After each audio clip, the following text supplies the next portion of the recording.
Hello दोस्तों, नमस्कार। आइए आज हम आप लोगों को होलिका दहन की कहानी बता देते हैं और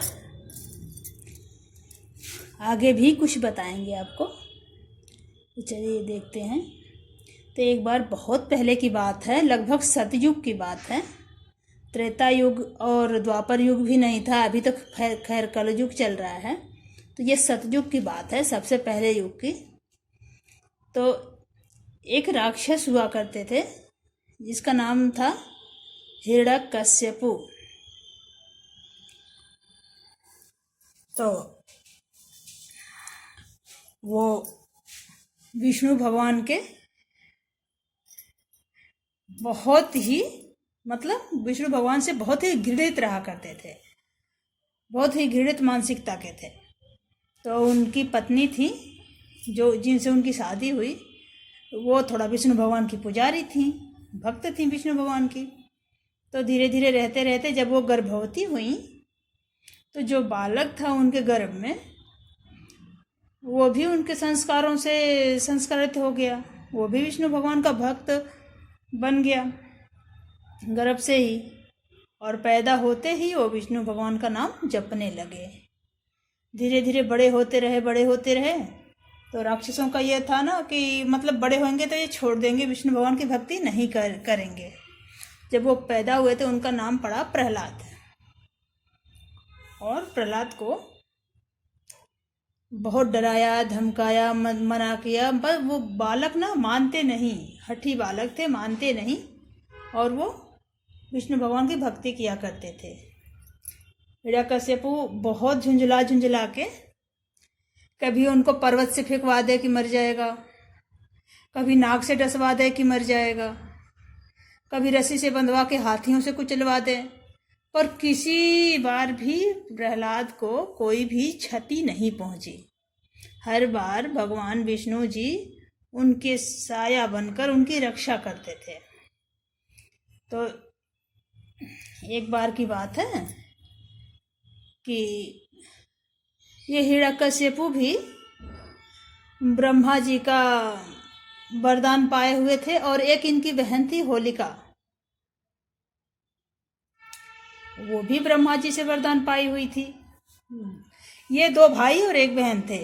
इनका हिरण्यकश्यपु नाम था, एक जने और थे तो उनका हिरण्याक्ष नाम था, और एक होलिका नाम की बहन थी। ये तीनों जो है ब्रह्मा जी से वरदान प्राप्त कर लिए थे।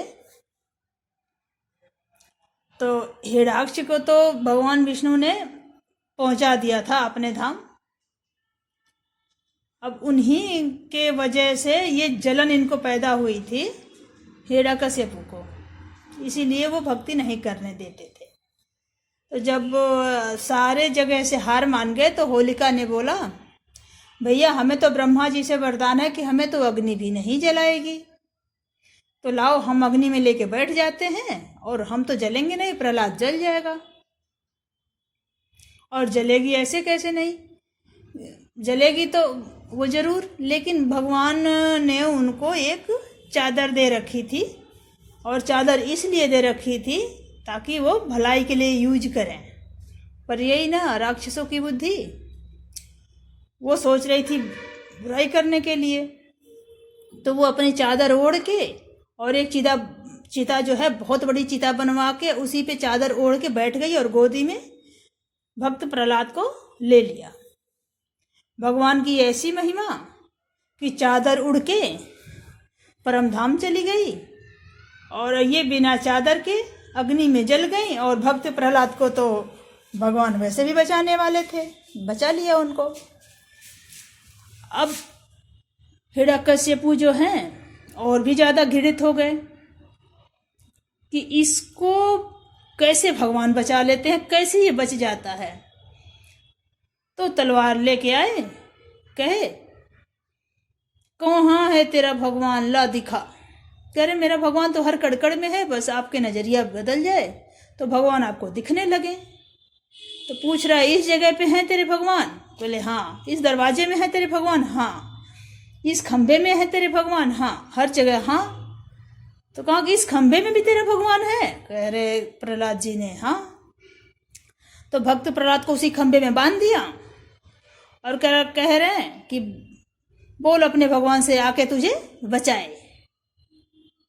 अब भगवान तो ऐसे ही सबकी सुनते हैं।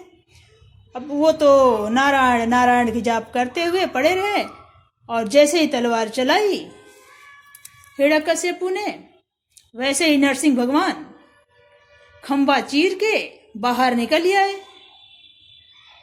और इसको पकड़ लिया। तो भगवान से कह रहा है ये नरसिंह भगवान से, हिरण्यकश्यपु आप तो हमको मार ही नहीं सकते, हमको तो ब्रह्मा जी से वरदान मिला हुआ है कि हम ना दिन में मरेंगे, ना रात में मरेंगे, ना घर में मरेंगे, ना बाहर मरेंगे, ना आपके बनाए 12 महीने में से किसी महीने में मरेंगे। अब भगवान ने कहा तू तो बहुत अच्छा वरदान पाया है, लेकिन हम ना इंसान हैं ना भगवान हैं, ना इंसान है ना जानवर है, ना हथियार से मारेंगे तुझे, ना किसी शस्त्र से मारेंगे, ना अस्त्र से मारेंगे,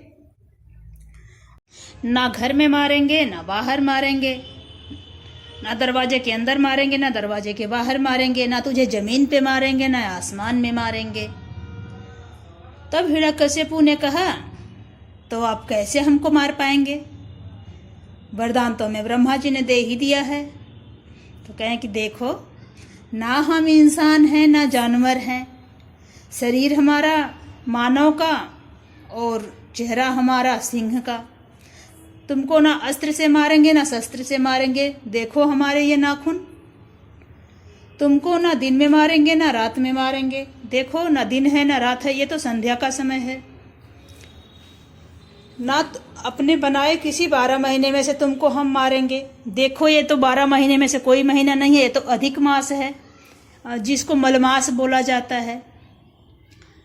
और ना ही तुमको घर के अंदर मारेंगे ना घर के बाहर मारेंगे, देखो हम देहरी पे खड़े हैं। देहरी यानी दरवाजा, जिसको बोलते हैं चौखट, इसीलिए किसी को चौखट पे बैठना मना है, इसीलिए चौखट पे नहीं बैठते क्योंकि वहाँ पे नरसिंह भगवान का वास होता है।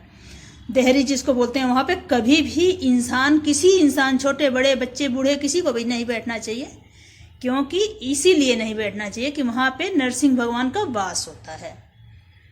तो उसके बाद भगवान ने उसको ना तो जमीन पे मारा ना आसमान में, उसको उठाया अपनी गोदी में, नाखून गड़ा के सारी अतड़ियाँ बाहर निकाल दी। वो तो परमधाम चला गया, भगवान के हाथों से मुक्ति मिल गई उसको, लेकिन फिर भी तड़प रहा था। तो भक्त प्रहलाद ने कहा कि हे प्रभु, अगर हमने कोई तपस्या की है और तपस्या का फल अगर कुछ देना चाहते हैं तो हमारे पिताजी को मुक्ति दीजिए, उनको मुक्त कर दीजिए, उनको मुक्त करके उनका उद्धार करिए। तो उनको मुक्त करके उनका उद्धार करके उसके बाद से भगवान ने अपना विराट रूप दिखाया, अपना 24 अवतार का जो है पूरा विराट रूप दिखाया, बहुत ही विराट रूप दिखाया। जितने लोग थे वहाँ दर्शन करके तृप्त हुए, जो पापी थे वो पुण्य आत्मा हो गए। और भक्त प्रहलाद को राज का वरदान दिया। वहाँ उसके बाद से भक्त प्रहलाद ने 6000 वर्ष राज किया। उसके बाद भगवान के धाम को चले गए और तब से होलिका तब से जलाई जाती है, हर साल होलिका जलाई जाती है और भगवान का अवतरण हर साल ही होता है। तो होलिका आजकल कौन है? आज के ज़माने में बुराइयां जो जितनी हैं वही होलिका हैं। तो हमारे कहने का मतलब ये था कि अपने बुराइयों को छोड़िए, अपने बुराइयों को जलाइए और भगवान के नाम को सुमिरन करिए और भक्त प्रहलाद के जैसे भगवान का दर्शन पाइए। तो ये थी हमारी होलिका दहन की और भक्त प्रहलाद की और नरसिंह अवतार की कहानी। अगर आपको अच्छी लगे तो लाइक शेयर सब्सक्राइब जरूर करें और अच्छी अच्छी कहानियाँ सुनने के लिए सब्सक्राइब तो कर ही लें। और अगर बहुत अच्छी लगती है तो शेयर जरूर करें अपने दोस्तों को, और जिनको नहीं पता है उनको ये बात जरूर बताइए कि कम से कम एक बुराई तो छोड़ ही दिया जाए एक साल में। तो और हम लोगों की भलाई की तरफ हाथ बढ़ाएं ताकि भगवान भी हमसे खुश हों और भगवान भी हमारे तरफ अपना हाथ बढ़ाएं।